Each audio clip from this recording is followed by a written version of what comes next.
Hey guys, how's it going? Now this is the number one thing that I hear from both sexes. We just don't understand each other. They just don't understand me. Why are they so weird? Why are they doing this? Guys all the time misinterpret women. They think that acting in a way, showing them their money, showing them their bodies, how attractive they are, that this is gonna make the women come to them. That this is the kind of person that a woman chases. I think that you are missing out on some key factors about women. Now, what are the pieces and the keys that you're missing out in this formula? What is it that women are actually thinking? What do they feel when they talk to an attractive guy? Why do they not respond when you send them a dick pic? Like, why is the dick pic the most terrible thing to do in an interaction with a woman? The worst fucking text you can send to a girl. Now in this video, we're gonna tackle a lot of hard-held beliefs by society about women. With that being said, let's get into the video. Yeah, I confess, Father, I confess, 'cause I've been living wrong. So what do guys usually think that women are attracted to? They think they're attracted to money. They think they're attracted to strong jawlines. They think they're attracted to muscles. They think that they are attracted to symmetry. They think that they want youth. They want young guys. They want the genetically proper guy. Because from a guy's perspective, what do they want from a woman? They want the looks. They want the youth. So it makes sense you think that. It must be for the money that these women are dating these guys. Now, what's the truth of the matter? Now, first and foremost, women aren't attracted necessarily to money, but they are attracted to status. That is true. Listen up, fucktards.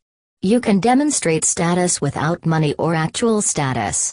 It's in the way you act and exude confidence. No limiting beliefs in the comments or I will make your life a horror flick. The things Denton cites in this video are the things and mindsets he has found to give men the best results. Hate it or love it. It works. However, if you have status and you're a wuss, it doesn't help. It does not help you out whatsoever. If you're a total pussy, if you're constantly needy with the woman, if you are unwilling to stand your ground, if you bow out to her, this kills the status instantaneously. You have no status with a woman and you have no attraction from her. There's a big difference between cocky and confident. The difference between cocky and confident is cocky is fake. It's a facade. It's something that the person puts in front of themselves to express something to the outside world. Now, a truly confident person comes from a place of actually just not even giving a fuck what people think of him. Like, legitimately. To an extent. I mean, obviously you can't control it, but the way I found to do it the best is to desensitize yourself to the outside world. Doing things that scare you. When you do things constantly that scare you, when you do things that are counterintuitive, that don't seem like they would necessarily be the best way to make friends, it oftentimes turns out that it actually becomes the best way to make friends. Be yourself. Don't try to act like a certain personality to exact a certain result, because it's not going to work. If anything, I would say maybe change one thing about your personality at a time to move yourself slowly in the direction of a cool person, if you actually harbor negative beliefs. If you do, you want to change one thing at a time, because if you change too much all at the same time, it will again come across creepy and you won't be able to work on any one habit all that well. If you want to fix personality, you want to make it targeted. Attack one thing at a time. Now, this is something that I just think is funny in general. So, if a guy is drunk, what happens? If he's trying to choose a woman, he generally chooses a lower quality woman than he generally would get with, correct? Now, when a girl gets drunk, she chooses a socially more inept guy than she would generally choose. That's where the women are starting to feel really bad. It's not even about the looks. They could give a fuck if the guy looks good, but they feel bad afterwards if the guy's a total fucking loser. If the guy's a loser afterwards and he has no confidence, no social charisma, he doesn't have any status, it's just gross. It's disgusting. A lot of you guys think that having money, objects, things like that really matter. Now, the problem is, go out there and try to tell a girl you have money, see if she's gonna suck your dick, because more than likely, not gonna happen. And the fact that you're even saying that says that you think you're lower than her because you have to qualify. If you're a masculine guy, you are a vacuum of qualification. You never qualify to other people. You don't use extra words. You don't feel social pressure to do anything. You are just solid. You are a rock. This is very attractive to a woman. Now the next thing, you think the looks matter. This is how looks matter. When a girl's in a club and every other guy in there's a loser, she's obviously going to pick the most attractive guy if before that night she already made the decision she was going to have sex with somebody. Now if she made this decision, she's going to want to go home with some guy. The more attractive guy is more likely to be cool. The more attractive guy is more likely to be good in bed. The more attractive guy is just attractive. So in that kind of a case, he's the best option in a place where there's no actual bosses, where there's no guys that can actually hold their ground and are grounded and masculine. However, in the headspace or in the presence of a boss, no other guy can take the girls from him. The guy that cares the least, the guy's the most grounded, the guy that's the most masculine and willing to treat her like a person is going to be the guy that she ultimately would go home with, if that were the case. Now, like I said, women are attracted to social status and authentically being a cool guy and a socially powerful guy. Why? Because back in the day of tribes, these were very powerful traits to have. If you were very fluent and social and confident, could you raise her kid very well? Would her kid have protection? Back in the old days, kids had a very, very high mortality rate, 80%, between the age of 0 and 15. That is massive. However, if your husband was a man of social status, if he could protect the child, if he had all the males on his side, how likely would his kid be likely to make it on to the next generation? A lot more likely. This is why it's so fucking valuable. This is why social status is more powerful than attraction. This is why being a confident, cool guy is more powerful than attraction. This is why being authentic and not treating the girl like an object is very attractive, because no guy can do that. The fact you can do that shows abundance, shows that you have options, shows that you probably don't really need her because there's a lot of other women after you, which is also another way that women find people attractive. They find them attractive by pre-selection. If other women like you, genetically speaking, there's probably a good chance why they like you. So what happens? You become more attractive to them. It turns up because the girl sees people chasing you. Oftentimes, a lot of guys in my industry will actually use this to their advantage. Will use the fact other women are hitting on them and put it on and show it off and showcase it. It's almost like a peacock. Because, the peacock has all the feathers. The peacock's obviously surviving with those feathers, so it must be a very agile bird.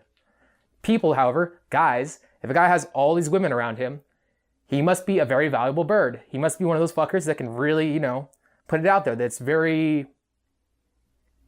success-ridden. Now, if you're a guy who's not actually confident, who doesn't actually have social status, that isn't really charismatic, and the women don't really like, and you're approaching a random girl and you're trying to talk to a stranger, and you're trying to express that you do have this, the thing is that girls oftentimes will get mad at you. The reason being is because you're trying to play up that you're something that you're not.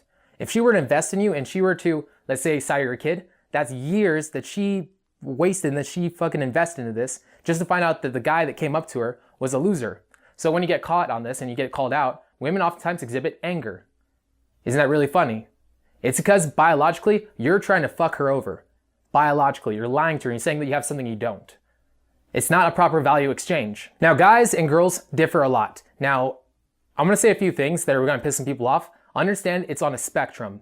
It's not for every girl. Not every girl falls under like one or the other kind of a category. Like we all have our own different genetics. We all are nurtured differently. People fall on the spectrum differently.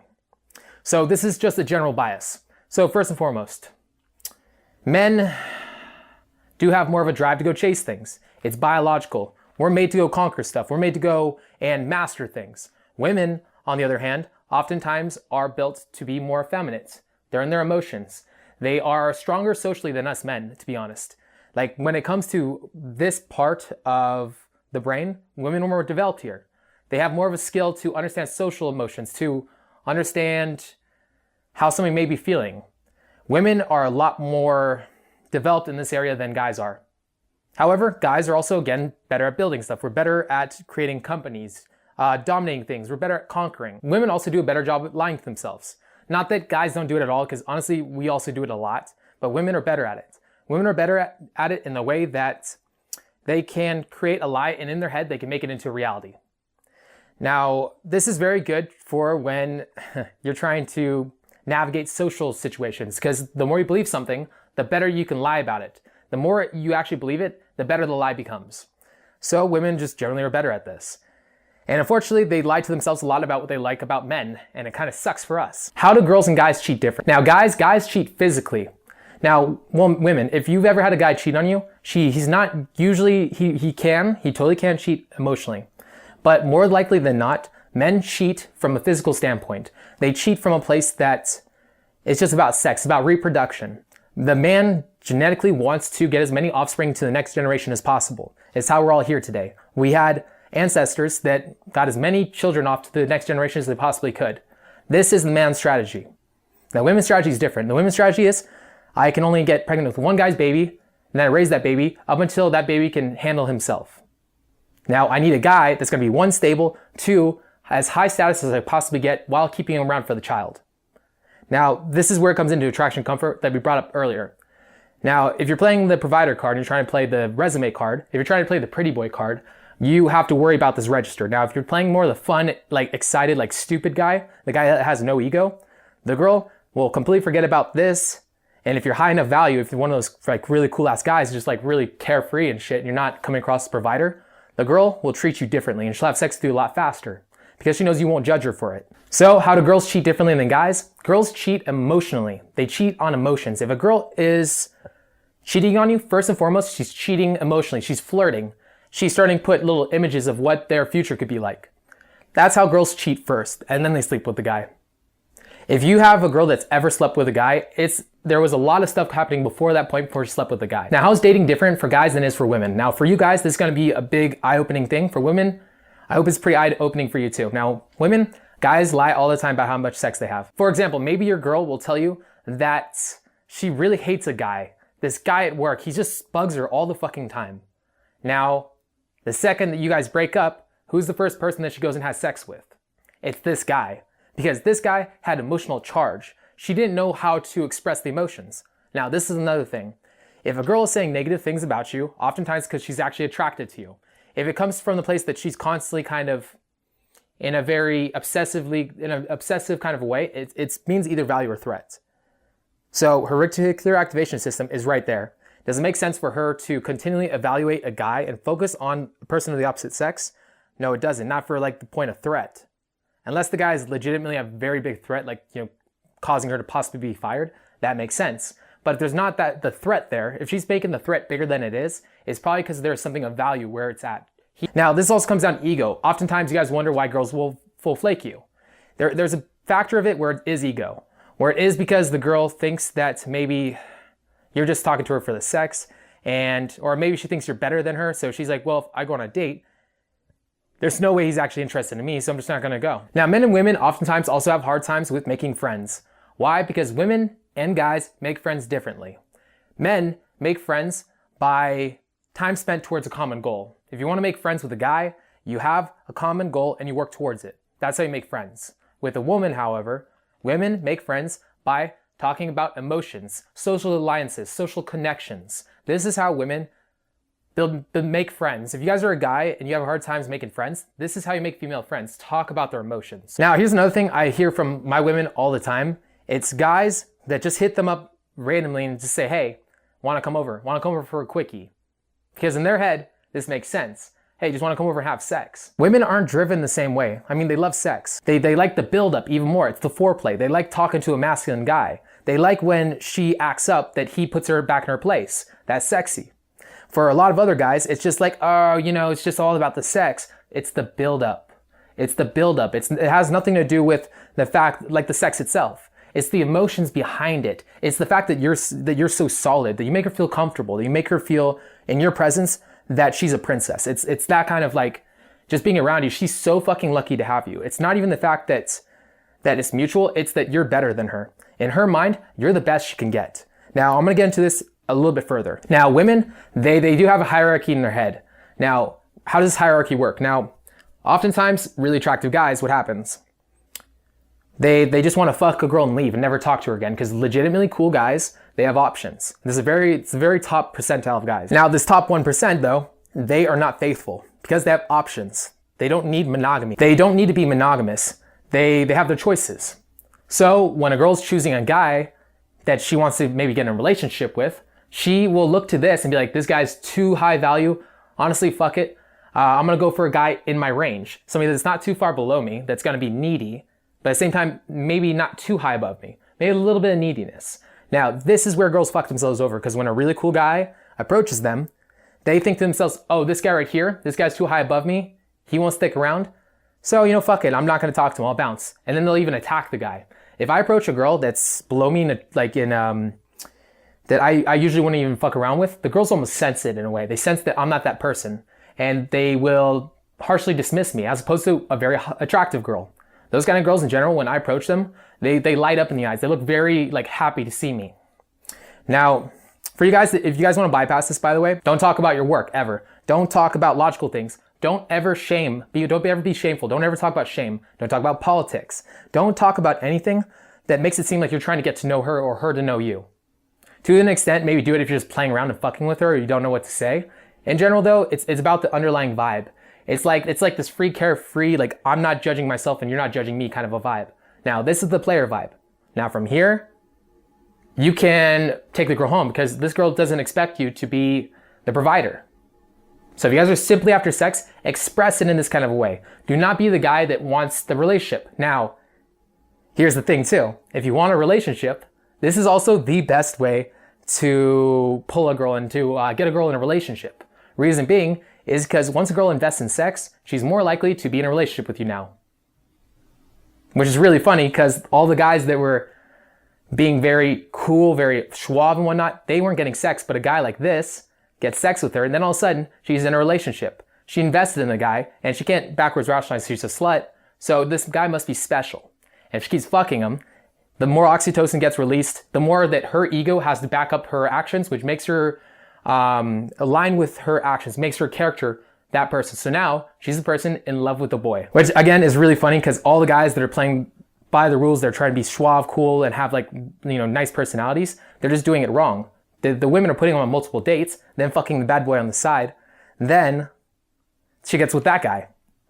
Funny, right? So do not lead with your resume. Your resume is going to fuck you over. And also too, if you lead with the resume, instead of putting the girl in an adventurous headspace where she can be herself around you, if you have too good a resume, she's going to feel kind of insignificant next to you. And she doesn't feel like she can be herself. And oftentimes you'll find girls putting up caricatures when this happens. They'll be acting, hey, yeah, that's really interesting. Oh, that's so cool. See, it sounds fake. You can hear it. It's because she thinks she's being judged. Now, if you're not judging yourself, you're doing stupid shit all the time, you're being a carefree wild stallion type of man, oftentimes this won't happen. Now, if you've been in a relationship with a girl for a long time, and you find yourself slowly stop becoming a man on your purpose, what happens? The girl loses attraction for her in your eyes. She's no longer attracted to you. All right? This is another factor. Like, imagine if you were dating a girl and she just started getting really overweight, started getting acne. She started, like, her facial structure started changing randomly. Maybe she had, like, some kind of weird wart on her face that was just huge. You would stop wanting to fuck her. You would stop being attracted to her and you'd probably go find another mate. This is the same thing. When a girl sees that you're no longer becoming that badass, she wants to jump ship. She wants to get out of there. The average amount of sex a guy gets in his life is 7. He has 7 sexual partners in the course of his life. Now, the reason for this being is that women are very selective. Women are very selective about who they have sex with. Because, again, to have a baby and to raise that baby to adulthood is a lot of investment. So you have to really know that the guy you're talking to is a badass. If he's not, you're losing out on a lot. You're losing out on the fact this baby could survive to a certain age. You could lose 5 years, and women only have a shelf life of 20 years, of 30 years when they get babies. You lose out 1/6 of your time you could have had babies. That's a really bad investment. And all because this guy became a loser. So women are very, very fucking picky. Guys, on the other hand, guys can sleep with as many girls as they want. So how do guys do this? Guys are trying to race to sex. Guys want to get sex with as much Guys want to get sex with as many women as they can to get as many offspring off to the next generation. But most guys take on the strategy of provider. The reason they do this is because, again, 7 sexual partners, you get one girl every so often and you're not really in that playboy kind of mode. Your best strategy is provider, because you know if you sit on a girl and you just pump out babies, that you have a better chance getting the most offspring. However, if this same guy had like as many women as he wanted in his bed whenever he wanted, there'd be no point for him to be in monogamous relationships other than societal pressure. Now, at the same time, a lot of guys do want relationships, and these guys also realize that unless you have sex with a girl, there is no relationship, and guys get freaked out. Some guys have such a hard time with getting in a relationship with a cool girl that they race for it. They try to get the sex because they know that once that happens, they're in a relationship. Women, though, what do women like? Women can have sex whenever they want.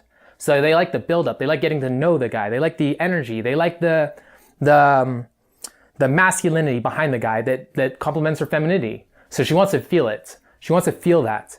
And then the sex is the icing on top of the cake. It is that cherry.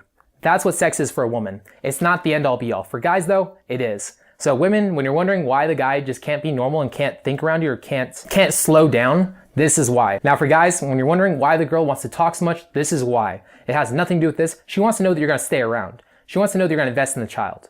She wants to know that you're not gonna be like playing with her emotions or something like that. This is why women do these kind of things. Guys and women have difficult times. Women, though, have the hard time with tying down that dope guy. So she gets scared. And she knows that if she sleeps with you really fast, oftentimes what happens? You leave. You bounce, or at least the cool guys do. Those ones that she really liked. Those guys that were just so on point, they leave her. And this keeps happening. And eventually she settles for a guy, maybe in her 30s when her value starts dropping. She settles for a loser guy. Girls also have an extremely hard time finding guys that treat them like people. And that are also authentically cool. Now the problem is that a lot of guys, they harbor negative thoughts. They feel like they have to manipulate people. They come from a place of scarcity. Now, when you come from a place of scarcity, you can't treat people like people because you want something from them. You want resources. You want women. You want the person themselves. You want to control that person. And it comes across very dark and creepy. If you guys recognize the word creepy, creepy comes from the place where you are trying to control somebody, or you're trying to manipulate them, or you're trying to put up a fake facade that is not you. However, if you're honestly a cool, positive guy, and you're very authentic, maybe you are full of emotions, you can push the girl away when you need to because you're not attached to her, because you're a person of self-abundance, because you're a person of general abundance, maybe you have a lot of women. It's very attractive to women. It's very attractive when you can say no to them, when you can have boundaries. All right, guys, and with that being said, peace out. Driveway, the tires, even prints. My denim is blood stained steel. Last night was a close range hit. Bar room is empty and smoke. Billowing from the chimney tip.